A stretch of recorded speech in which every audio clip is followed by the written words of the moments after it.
है मोदी सरकार की आर्थिक नीतियों को बड़ा झटका लगा है। वर्ल्ड बैंक ने भारत से विकासशील देश का तमगा छीन लिया है। इसी के साथ ही भारत की कैटेगरी मिडिल इनकम से घटाकर लोअर मिडिल इनकम कर दी गई है। वर्ल्ड बैंक के इस कदम से भारत जाम्बिया, घाना, ग्वाटेमाला, पाकिस्तान, बांग्लादेश और श्रीलंका जैसे देशों की श्रेणी में शामिल हो गया है। क्या वर्ल्ड बैंक की नजर में भारत की हैसियत कम हो गई है?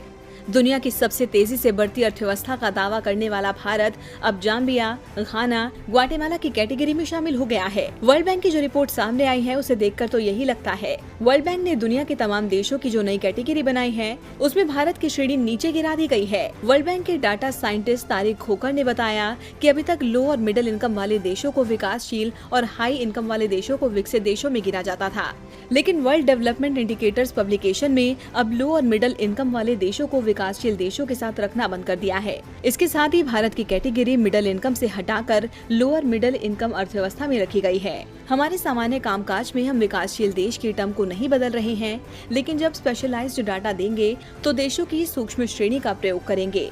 नए बंटवारे के बाद अफगानिस्तान, नेपाल लो इनकम में आते हैं। रूस और Singapore high income non OECD और America high income OECD category में आता है। नई श्रेणियों का निर्धारण वर्ल्ड बैंक ने कई मानकों के आधार पर किया है। इनमें मात्र मृत्यु दर, व्यापार शुरू करने में लगने वाला समय, टैक्स कलेक्शन, स्टॉक मार्केट, बिजली उत्पादन और साफ सफाई जैसे मानक शामिल हैं।